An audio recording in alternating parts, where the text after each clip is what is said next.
A história das coisas.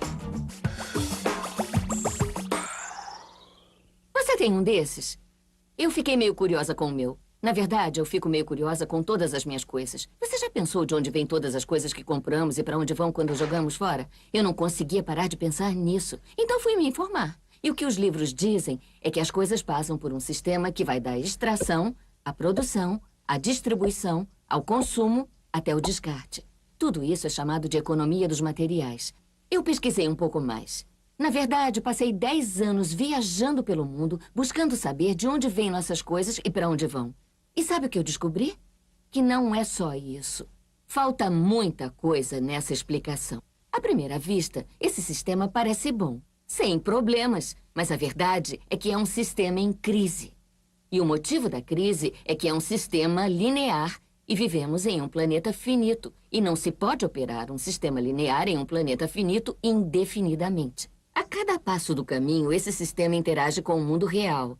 Na vida real, isso não acontece numa página em branco. O sistema interage com sociedades, culturas, economias, com o meio ambiente. E em todo o trajeto, ele aumenta os limites. Limites que não vemos aqui porque o diagrama está incompleto. Então vamos voltar, completar as lacunas e ver o que está faltando. O que falta é uma das coisas mais importantes: pessoas. Pessoas. As pessoas vivem e trabalham em todo esse sistema. E algumas pessoas desse sistema são mais importantes que outras. Algumas têm um pouco mais de poder. Quem são? Vamos começar pelo governo. Meus amigos disseram que eu devia usar um tanque para simbolizar o governo. Isso é verdade em muitos países e cada vez mais no nosso. Mais de 50% dos nossos impostos vão para os militares. Mas eu vou usar uma pessoa para simbolizar o governo porque acredito que o governo deve ser do povo, pelo povo, para o povo.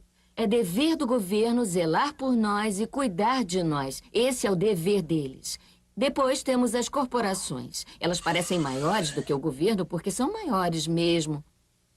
Das 100 maiores economias da Terra no momento, 51 são corporações. Conforme as corporações cresceram em tamanho e poder, vimos uma pequena mudança no governo em que ele se preocupa um pouco mais em fazer com que tudo dê certo para as corporações do que para nós. Tudo bem, vamos ver o que mais está faltando nesse contexto. Vamos começar com a extração, que é uma palavra bonita que significa exploração dos recursos naturais. Uma palavra bonita que traduz devastação do planeta. Quer dizer que derrubamos árvores, explodimos montanhas para pegar os metais de dentro delas, acabamos com toda a água e exterminamos todos os animais. Então aqui nos defrontamos com o nosso primeiro limite. Nossos recursos estão acabando. Estamos usando coisas demais. Eu sei que pode ser duro de ouvir, mas é verdade. Temos de encarar isso. Só nas últimas 3 décadas, 1/3 dos recursos naturais do planeta foram consumidos. Sumiram. Derrubamos árvores, extraímos minérios e devastamos tudo tão depressa que dificultamos nossa própria existência no planeta em que vivemos. Onde eu moro, nos Estados Unidos, restaram menos de 4% das florestas originais. 40% das fontes de água não são mais potáveis.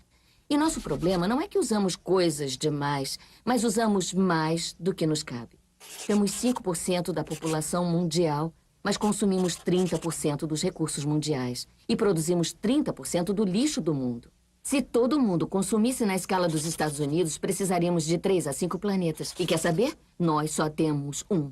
Então, a reação do meu país a essa limitação é simplesmente pegar os recursos dos outros. Esse é o terceiro mundo, que dizem que é outro termo para designar nossas coisas que foram parar na terra dos outros. E como acontece isso? Da mesma forma, depredando o lugar. 75% de tudo que se obtém através da pesca do mundo está esgotado. 80% das florestas originais desapareceram. Somente na Amazônia perdemos 2.000 árvores por minuto. São 7 campos de futebol por minuto. E as pessoas que vivem aqui? Bom, segundo esses caras, elas não são donas desses recursos, mesmo morando lá há várias gerações. Elas não são donas dos meios de produção e não compram muitas coisas. E nesse sistema, se você não possui nem compra muita coisa, você não tem valor. Então, em seguida, os materiais vão para a produção. E o que acontece ali é que usamos energia para misturar produtos químicos tóxicos com os recursos naturais para fazer produtos contaminados. Há mais de 100 mil produtos químicos sintéticos em uso no comércio hoje. Poucos foram testados para avaliar as consequências para a saúde e nenhum para avaliar os efeitos sinergísticos à saúde, quer dizer, quando interagem com outros produtos químicos a que ficamos expostos. Então, não sabemos o impacto que esses produtos causam na saúde e no meio ambiente, mas de uma coisa sabemos: se entra tóxico, sai tóxico. Se continuarmos colocando produtos tóxicos na nossa produção industrial, vamos continuar tendo produtos tóxicos nas coisas que levamos para casa, para o trabalho, para as escolas e para nossos corpos. Como os RCBs, retardantes de chama bromados. São produtos que deixam as coisas mais resistentes ao fogo, mas são super tóxicos. São uma neurotoxina, quer dizer, são tóxicos para o cérebro. Mas por que usamos um produto químico desses e o colocamos em nossos computadores, eletrodomésticos, sofás, colchões, até em travesseiros? Na verdade, pegamos nossos travesseiros, os enchemos de neurotoxinas e depois os levamos para casa e colocamos nossas cabeças neles, onde dormimos por 8 horas. Eu não sei, mas me parece que nesse país com tanto potencial, podemos pensar em uma forma melhor de evitar que nossas cabeças peguem fogo à noite. Esses produtos tóxicos se acumulam na cadeia alimentar e se concentram em nosso corpo. Sabem que alimento está no topo da cadeia alimentar com maior concentração de contaminantes tóxicos? O leite materno humano.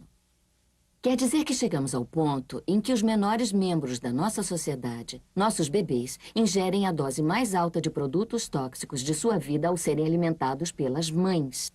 Essa não é uma aberração inacreditável? A amamentação deve ser o maior ato de amor do ser humano. Deveria ser sagrado e seguro. Mas a amamentação ainda é o melhor e as mães devem continuar a amamentar. Devemos proteger isso. Eles devem proteger. Eu achava que cuidavam de nós.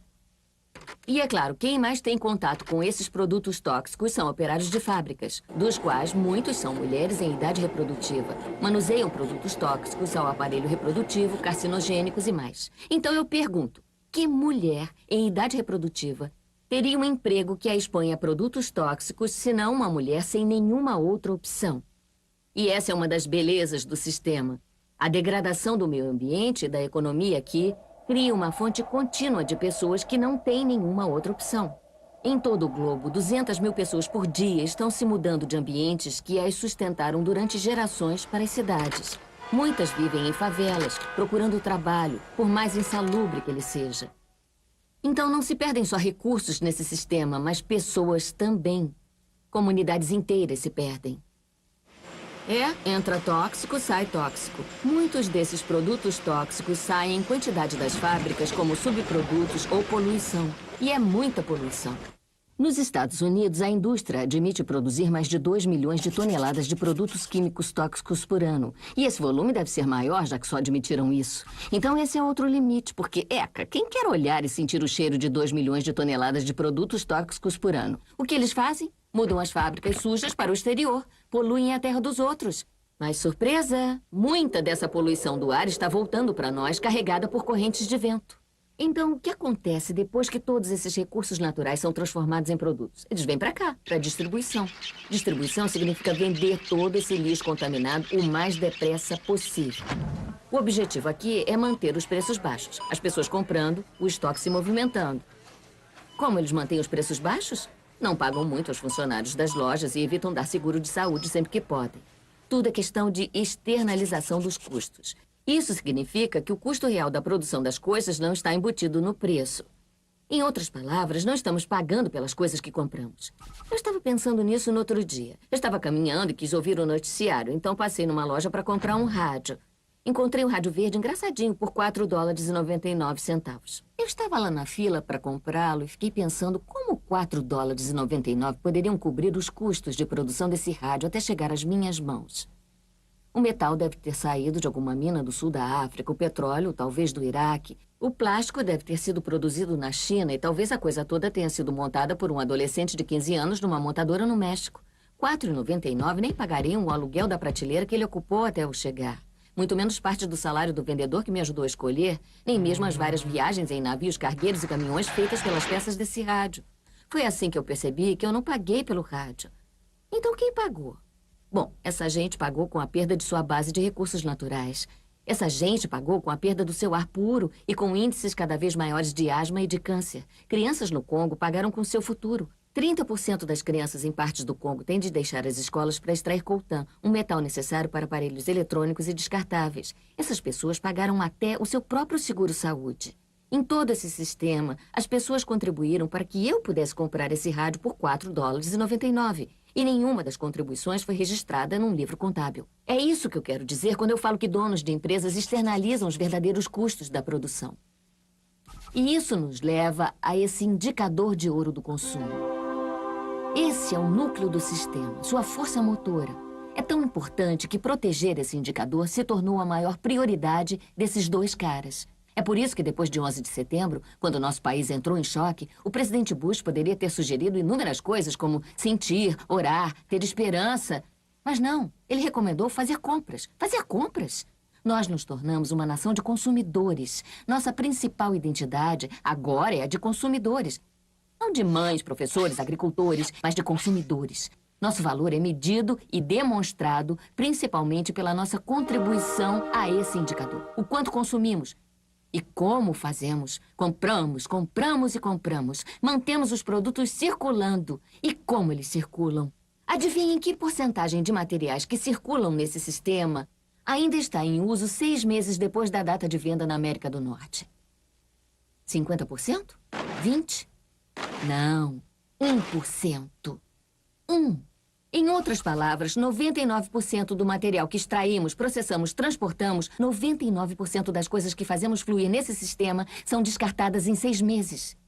Então, como podemos gerir um planeta com essa quantidade de materiais sendo descartados? Mas nem sempre foi assim. Um cidadão americano hoje consome 2 vezes mais do que eu fazia há 50 anos. Pergunta para sua avó. Na época em que ela viveu, gerar, cuidar e economizar os próprios bens era valorizado. E como tudo aconteceu? Não aconteceu simplesmente. Foi planejado. Pouco depois da Segunda Guerra Mundial, esses caras procuravam um meio de impulsionar a economia. O analista de mercado Victor Lebow descreveu a solução que se tornou regra para todo o sistema. Ele disse, nossa economia altamente produtiva exige que façamos do consumo nosso meio de vida, que convertamos em rituais a compra e uso desses bens, que busquemos no consumo nossa satisfação espiritual, a satisfação do nosso ego, que as coisas sejam consumidas, queimadas, substituídas e descartadas em ritmo cada vez mais acelerado. O presidente do Conselho de Economia de Eisenhower disse que o maior propósito da economia americana é produzir mais bens de consumo. Mais bens de consumo? Nosso maior propósito? Não é fornecer assistência médica, educação, transporte seguro, sustentabilidade e justiça? Bens de consumo. Como conseguiram nos fazer embarcar nesse programa com tanto entusiasmo? Bom, 2 de suas estratégias mais eficientes são a obsolescência planejada e a obsolescência percebida. A obsolescência planejada é só outra forma de dizer planejado para o lixo. Quer dizer que eles fazem coisas para se tornarem inúteis bem depressa para a gente descartar e comprar outra. Isso é óbvio com coisas como saco plástico e copos de café, mas agora é até com coisas maiores. Esfregões, DVDs, câmeras, até churrasqueiras, tudo. Até computadores. Já percebeu que quando você compra um computador agora, a tecnologia muda tão depressa que em apenas 2 anos ele se torna um empecilho à comunicação? Eu fiquei curiosa, então eu abri um grande PC para ver como ele era por dentro. E eu descobri que a peça que muda todos os anos é só uma pecinha que fica aqui no canto. Mas você não pode só trocar aquela pecinha, porque cada versão nova é em formato diferente. Então você tem que jogar tudo fora e comprar um computador novo.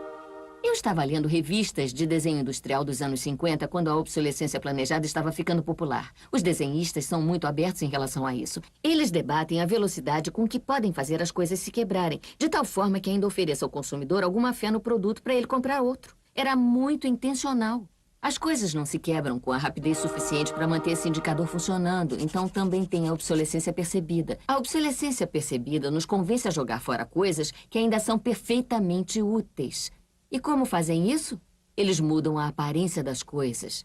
Então, se você comprou suas coisas há uns 2 anos, todos veem que você não contribuiu com esse indicador recentemente. E já que a forma com que demonstramos nosso valor é contribuindo para o indicador, isso pode ser constrangedor. Por exemplo, eu tenho o mesmo monitor de computador branco e antigo na minha mesa há 5 anos. Minha colega acabou de comprar um computador novo. Ela tem um monitor de tela plana, fininho, brilhante. Combina com o computador, com o telefone, até com o porta-caneta. Parece que ela está pilotando uma nave espacial e que eu piloto uma máquina de lavar. A moda é outro exemplo excelente disso. Já pensou por que os sapatos das mulheres mudam de salto todos os anos? Um ano é salto fino, no outro é quadrado. Não é porque existe discussão sobre qual estrutura de salto é mais saudável para o pé feminino. É porque usar salto quadrado no ano de salto fino mostra para todo mundo que você não contribuiu com o indicador ultimamente. Então você não é tão valiosa quanto aquela pessoa de salto fino do seu lado. Ou o que é mais provável, quanto a pessoa do anúncio, e nos obriga a continuar comprando sapato novo. A propaganda e a mídia em geral desempenham um grande papel nisso. Cada um de nós nos Estados Unidos é alvo de mais de 3.000 propagandas por dia. Vemos mais propagandas em um ano do que as pessoas há 50 anos viam durante toda a vida. E de que serve uma propaganda se não para nos deixarem satisfeitos com o que temos? 3.000 vezes ao dia nos dizem que nosso cabelo está errado, nossa pele, nossas roupas, nossos móveis e carros. Nós somos errados. Mas que tudo isso pode ficar certo se fizermos compras. A mídia também ajuda escondendo tudo isso e tudo isso. Então, a única parte da economia de materiais que vemos são as compras. A extração, a produção e o descarte acontecem fora do nosso campo de visão. Nos Estados Unidos, temos mais coisas do que jamais tivemos, mas as pesquisas mostram que a satisfação está diminuindo. Nossa satisfação esteve no auge nos anos 50, ao mesmo tempo em que explodiu essa mania de consumo. Coincidência interessante. Acho que eu sei por quê. Temos mais coisas, mas menos tempo para as coisas que realmente nos deixam felizes. Amigos, família, lazer. Estamos trabalhando mais do que nunca. Analistas dizem que temos menos tempo de lazer agora do que na sociedade feudal. E sabem quais são nossas duas principais atividades no pouco tempo de lazer que temos? Ver televisão e comprar. Nos Estados Unidos, passamos de 3 a 4 vezes mais horas fazendo compras do que os europeus. Então, estamos numa situação ridícula em que vamos trabalhar, às vezes até em 2 empregos, chegamos em casa exaustos, nos atiramos no sofá novo para assistir TV. Aí os comerciais dizem que a gente é um lixo. Então, vamos às compras para nos sentirmos melhor. Aí temos que trabalhar mais para pagar as coisas que acabamos de comprar, para depois ir para casa mais exaustos ainda para ver mais TV que nos diz para ir às compras de novo. E estamos nessa roda viva insana que não conseguimos parar. Então, no fim, o que acontece com todas as coisas que a gente compra? Nesse nível de consumo, elas não cabem na nossa casa, mesmo que o tamanho da casa média tenha dobrado nesse país desde os anos 70. Tudo vai para o lixo. E isso nos leva para o descarte. Essa é a parte da economia de materiais que todos conhecemos muito bem, porque nós mesmos temos de levar o lixo para fora de casa. Nos Estados Unidos, cada um de nós produz cerca de 3 quilos de lixo por dia. É o dobro do que a gente produzia há 30 anos. Todo esse lixo ou é depositado num aterro sanitário, que é um enorme buraco no chão, ou se você tiver muito azar, primeiro ele é queimado no incinerador e depois jogado no aterro. De qualquer forma, ambas as formas poluem o ar, a terra, a água e, não se esqueça, mudam o clima. A incineração é muito ruim. Lembra daqueles produtos tóxicos lá no estágio de produção? O lixo queimado lança poluentes no ar. Pior ainda, produz novos produtos super tóxicos, como a dioxina. A dioxina é a substância mais tóxica produzida pelo homem que a ciência sabe. E os incineradores são a principal fonte de dioxina. Isso quer dizer que podemos parar a produção dessa substância mais poluente produzida pelo homem simplesmente parando de queimar o lixo. Poderíamos parar com isso hoje. Algumas empresas não querem construir aterros sanitários nem incineradores aqui, então exportam o lixo também. Bom, mas e a reciclagem? A reciclagem ajuda? Sim, a reciclagem ajuda. Ela reduz o lixo nesse lado e reduz a pressão na extração e colheita nesse lado. Sim, sim, sim, devemos todos reciclar. Mas a reciclagem não basta. A reciclagem nunca será suficiente. Por 2 motivos. Primeiro, o lixo que a gente produz em casa é só a ponta do iceberg.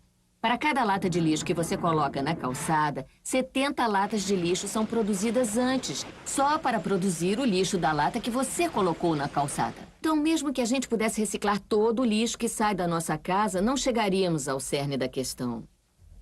E também, nem todo lixo pode ser reciclado. Ou porque contém produtos tóxicos demais, ou porque é projetado para não ser reciclado.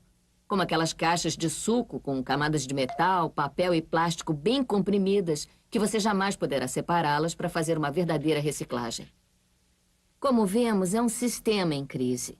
Em toda a trajetória, nós passamos dos limites das mudanças climáticas até a diminuição da satisfação não está dando certo. Mas o bom de um problema tão grande é que surgem muitos pontos de intervenção. Tem gente trabalhando aqui para salvar as florestas e aqui em produção limpa. Gente que trabalha em direitos trabalhistas, em comércio solidário, consumo consciente, interditando aterros sanitários e incineradores. E o que é mais importante, tentando recuperar no nosso governo, para que seja realmente pelo povo e para o povo. Todo esse trabalho é fundamental e importante, mas as coisas vão realmente começar a funcionar quando virmos as ligações, quando enxergarmos a situação como um todo. Quando as pessoas nesse sistema se unirem, poderemos reivindicar e transformar esse sistema linear numa coisa nova, um sistema que não desperdice os recursos nem gente. Porque o que precisamos mesmo descartar é essa mentalidade de desperdício. Tem uma nova linha de pensamento que se baseia em sustentabilidade e equidade, como a química verde, lixo zero, produção de circuito fechado, energia renovável, economia de vida local. Já está acontecendo. Alguns dizem que isso não é realista, que é idealista demais, que não pode acontecer. Mas eu afirmo que quem não é realista é quem quer continuar no caminho ultrapassado. Esses estão iludidos. Lembrem-se de que o modelo antigo simplesmente não deu certo. Não é como a gravidade com a qual temos de conviver. Pessoas criaram isso, e somos pessoas também. Então vamos criar alguma coisa nova.